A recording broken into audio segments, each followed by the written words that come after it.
Hi guys, welcome back. If you watched my first video of the year, 2022 is about personal growth. I talked about how fitness and physical activities as a hobby is something that I kind of let slide. I know a lot of people took the pandemic as an opportunity to double down on their physical activity. I know a lot of people are probably like me, and I kind of went the other way. I was still biking to work and going on walks and taking the dog out, but I wasn't setting any real fitness goals. I wasn't really watching what I was eating. I wasn't going to the gym or lifting weights or stretching regularly. And I decided that enough was enough. I wanted to get back into it because I used to really enjoy my physical hobbies. Like I used to play football and we used to go paintballing and skateboard and whatever else it was. So I decided that I was going to restart this journey this year, and I've decided to make this video to share some free resources and some tips and techniques that I've found over the years have really helped me along.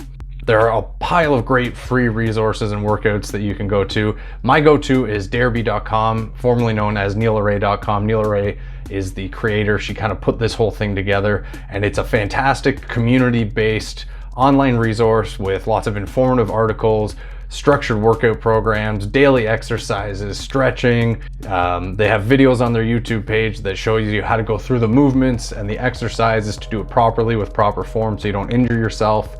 And the website also has a great filter tool so you can filter what you're looking for based on if you want strength training, cardio, high intensity interval training, stretching, upper body, lower body, full body, whatever it is you want. You can filter through and find a great amount of different exercises and routines to go through. And that is where I would start if I were restarting again today. It's still my go-to. I still use it all the time. I actually just finished their strength training program, Ironborn, which I had to make some adjustments to, and that is one of my tips. Don't be afraid to make adjustments because only you know you and what'll work for you. The program I did, Ironborn, is a dumbbell-based strength training program that is 30 days long. You're supposed to go one exercise every day for 30 days.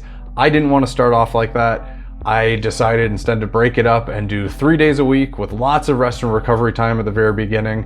And I also had to scale up and down some of the weights for some of the exercises because I didn't want to hurt myself, but I also wanted to make a meaningful impact in my exercise. So that's my number one tip and my first free resource. Check out Darebee.com and don't be afraid to make adjustments because only you know what will work for you and what won't. And the reason that making small adjustments, because only you know who you are and what works for you is good, is because to start off by making small changes over a long period of time, and that's how you're gonna make impactful long-term change.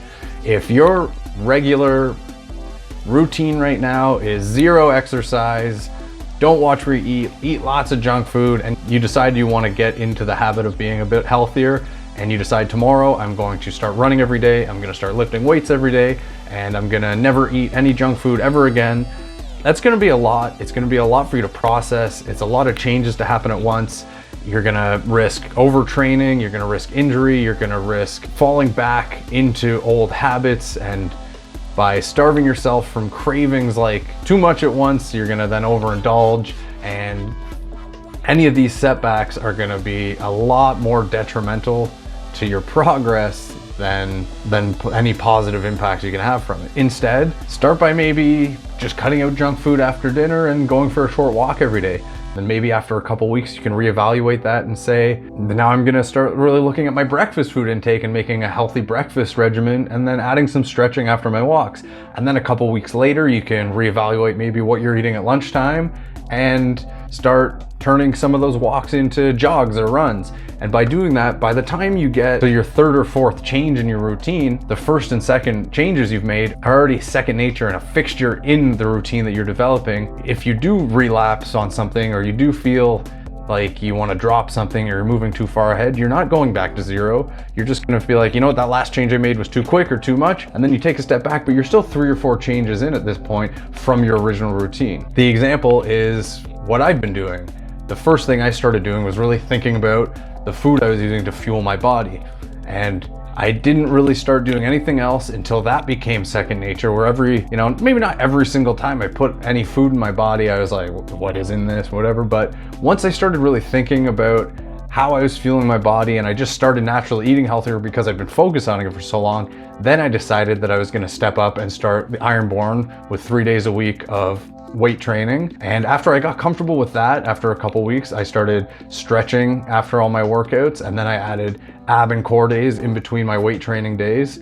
And then from there, I started adding active recovery activities on my off days, and it progressed and progressed like that. And a couple weeks in, after I started adding ab and core days, I decided to try intermittent fasting with a 16-8 ratio of 16 hours fasting and 8-hour eating window a day. And by making these small changes gradually, I have stuck with it so far, and I'm very amped about the progress I've made, and I'm ready to take it to the next level. And this kind of connects into my next tip, which is ease into your exercise regime. I know this is similar to what I just said, but we're focusing strictly on the exercise portion of our fitness routine here. If you decide you want to start lifting weights, focus on lifting light weights and getting your form proper and getting the routine of it done before you jump into really heavy weights. You could jump into your first weightlifting session or even your 5th weightlifting session with super heavy weights and be okay, but you never know if in 2 more weeks or 3 more weeks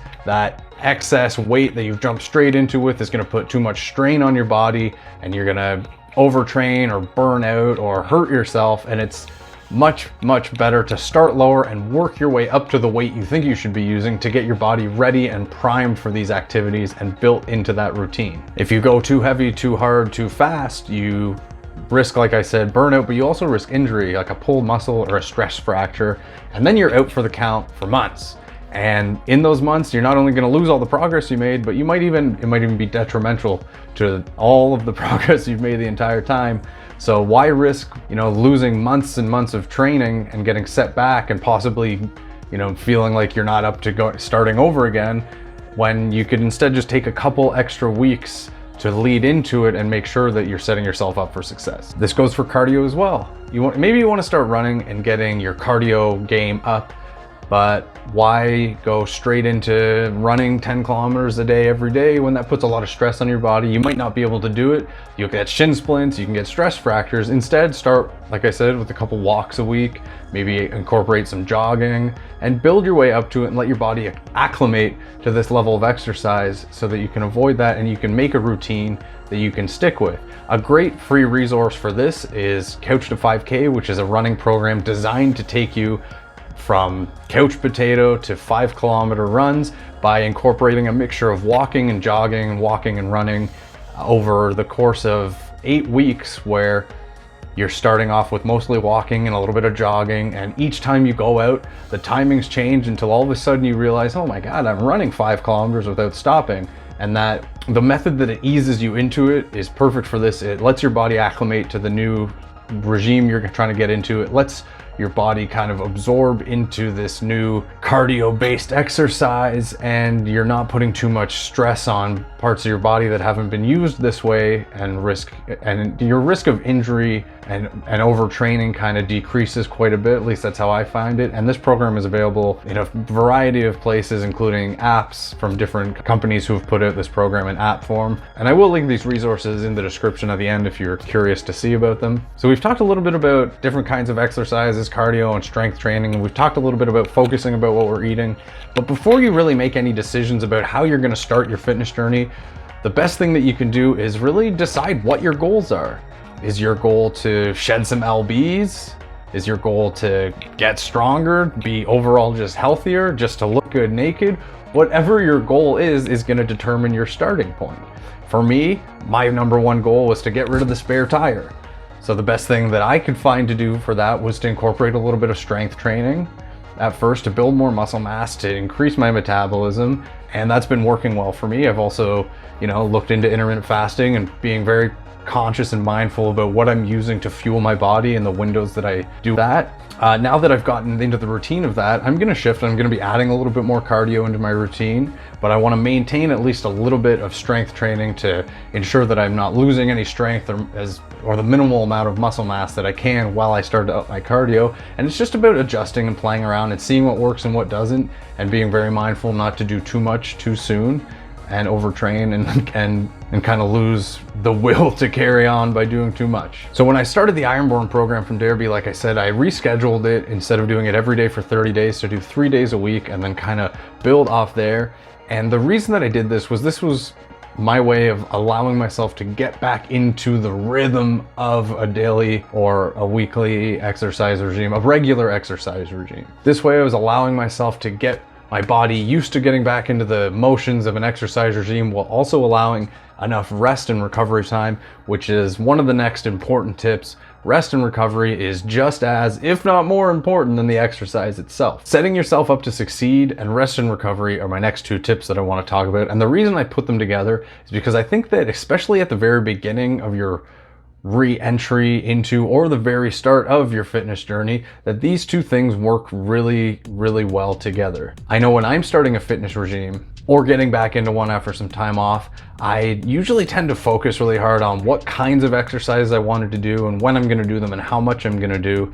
But this time around, I kind of flipped it, and the first thing I did was set my rest and recovery boundaries, and they will be unwavering for the most part. I decided that my weekends, my 2 days off, are going to be set up for rest and recovery, and from there I know that I have 5 days a week to fill with exercise and workout regime, and that's where I can build it off of. I decided to shift my perspective like this because incorporating that strict rest and recovery is super important, especially at the beginning of any exercise regime, and I wanted to make sure that I didn't slip out of that and overtrain, and I also wanted to make sure that I had that dedicated time off every week because I don't want to get obsessed with fitness and everything, because I've been there before. I have an addictive personality, and I have gotten to the point in the past where I was a little bit over obsessive about my regimes and my food intake and all this, and I don't want to get back to that place. This is a hobby and it's for my health, but we have to do it in a healthy manner.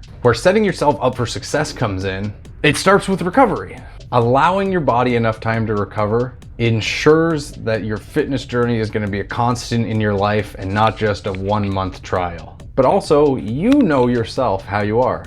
For me, I know that leg days are the worst. So I structure my workout week so that the first day of the week is leg day, so that I have the highest amount of energy and drive to push through leg day and get it done and make sure I'm not skipping it or using the excuses of it's the end of the week, I don't have as much energy, I can't push as hard. No, it's my first exercise of the week, leg day. I have all the energy in the world. That gives me no excuse to not do it the best I can. I also know that things come up sometimes, and that's why I structured my workout week to have 2 ab or core days in between my weightlifting days. I do leg day, abs and core, back, biceps and shoulders, abs and core, chest and triceps, rest. And the reason that I have these 2 days set for abs and core is because it's something that I have to work on because I've always hated, and I want to make sure I'm going to get it in. But I also know that, like I said, things come up. If something comes up and I have to miss my workout on chest day, then I can move chest day to ab and core day number 2 and then follow the next day with whatever. And then I'm still getting 1 ab and core workout in that week. But what I'm not going to do is take one of my rest and recovery days to backfill the missing ab and core day. And this is just something that works for me. That way I don't have to be worried about, oh, if something came up, I'm going to miss one of my workouts. What am I going to do? This way I get every part of my body at least once a week. And if something happens the second day, I mean, we'll work on it from there.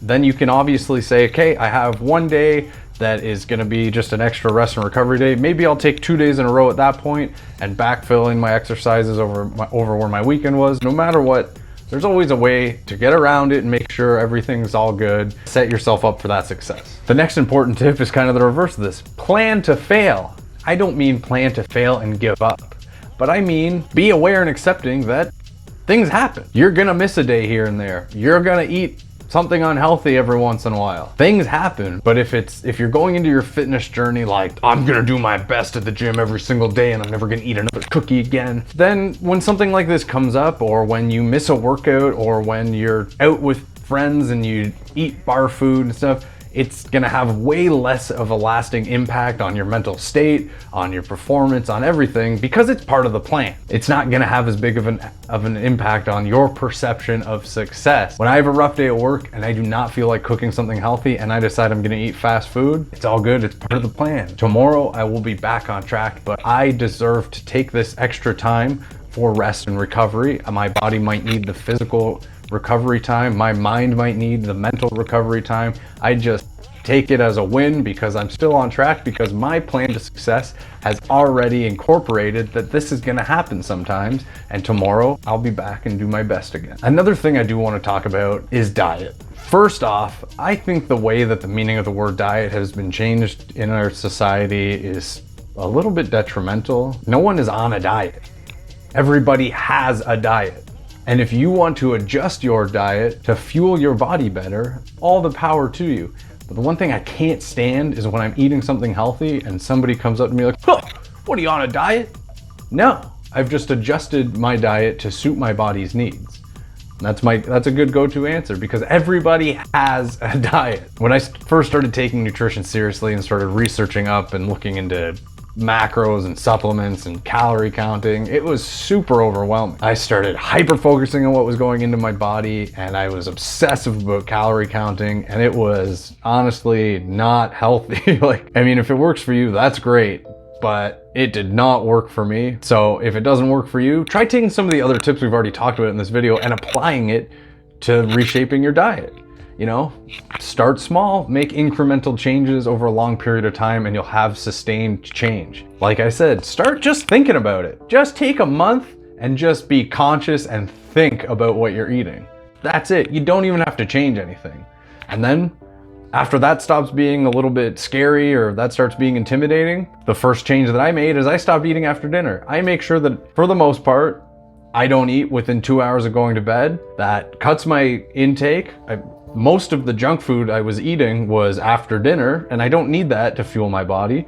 You're letting your body digest your last big meal of the day uninhibited, and by the time you go to bed, you're not burning all that energy while you're sleeping to digest that food, and you're gonna get a better rest. And it doesn't involve changing any of the food you're consuming, just when you're consuming it. Maybe once you get comfortable with that, like I've said earlier, then you can start to look into maybe your macros and just get an idea of how much protein, carbohydrates, and fat you should be incorporating in your diet. You don't have to measure anything, you don't have to calculate anything, you just have to be mindful about what you're fueling your body with. If you're going through your day and you're like, man, I ate a bunch of fruit and salad, I have not eaten any protein, you should eat some protein. That's all you have to do. Don't get over encumbered with this precise measuring and calculations and everything. It's super overwhelming. And you know what? If that's where your fitness journey and your nutritional journey is going to take you, you'll get there in time. Build up to it. The first thing you should do to start with is just be mindful and build from there. At least that's my 2 cents. Because just by thinking about it, you're already taking the first step and the hardest step. You'll see that over time, as time passes, that a few small steps is a lot more impactful than taking a huge leap and falling. And you know, if you don't do great today, do better tomorrow. Give yourself room to fail and to learn from those failures and get better. The last thing I really want to touch on is a little bit about the different kinds of exercise that we can incorporate into our regimes. We know that there's cardio, and there's different kinds of cardio. You can go for endurance, for speed, you can do high intensity interval training. We know that there's strength training, which you can lift weights, you can do body weight exercises, and there's stretching. And I really want to focus on stretching. Stretching is important, and in my experience, it never gets as much of a share of the limelight as cardio and strength training does, and it is a super important part of any fitness regime. Stretching allows your body to get a head start on recovery after a nice workout, whether it's cardio or weightlifting. It also primes your body for exercise, so you have a decreased risk of injury if you warm up with some stretches before you get into your physical activity. And it's great. There are great ways of stretching to incorporate into active rest, which is a little bit of movement and exercise on your rest days, just to keep the body moving and primed and ready to go. I actually reached out to my friend Dawn at Rise Yoga and Reiki, where among other things, she is a yoga instructor, and I asked her if she could put together a yoga flow. I told her about my journey in getting back into exercise, and she, thank God, agreed, and she did such a fantastic job. She put together this yoga flow for me that she actually called Return to Movement, and it's perfect. It's become a staple in my exercise regime for my rest day activities. Even if I only do it one of the 2, it incorporates a great full body stretch. There's a little bit of strength, muscle engagement in some of the movements you're doing. There's some breathing exercises, and it ends with a really centering, calm meditation. And when you finish that, like, I just feel so relaxed, so centered, so refreshed. My body is ready to carry on into the next week. And I'm definitely gonna link that video and her credentials in the description with everything else. But I just have to suggest that you give this a try if you're getting back into your movement. And I want to give a shout out to Dawn. Thank you for putting that together. It's perfect. Exactly what we talked about. It's designed for people who are returning to movement, restarting or starting their physical fitness journey. And if you want to start anywhere, you know, read through the stuff on Darebee, try some stuff out, but go over to her YouTube page and give this a shot and just kind of let that prime your body for the beginning of this journey. I mean, I do it at least once a week. So the reason I brought up stretching though, is to tell you that from my experience, it is immensely important for the success of a fitness routine. So whatever you're doing, cardio, strength, don't skip out on the stretching. Anyways, I hope you found this helpful. If you did, hit the like button for me and leave me a comment and let me know what about this you found helpful, or if you have any tips or tricks of your own to share. And if you know somebody else that might benefit from this, please share it with them so they can watch it. And like always, don't forget to subscribe and hit the notification bell. We got lots more fun stuff coming up you can do inside and out. Thanks for watching, and I will see you at the next video.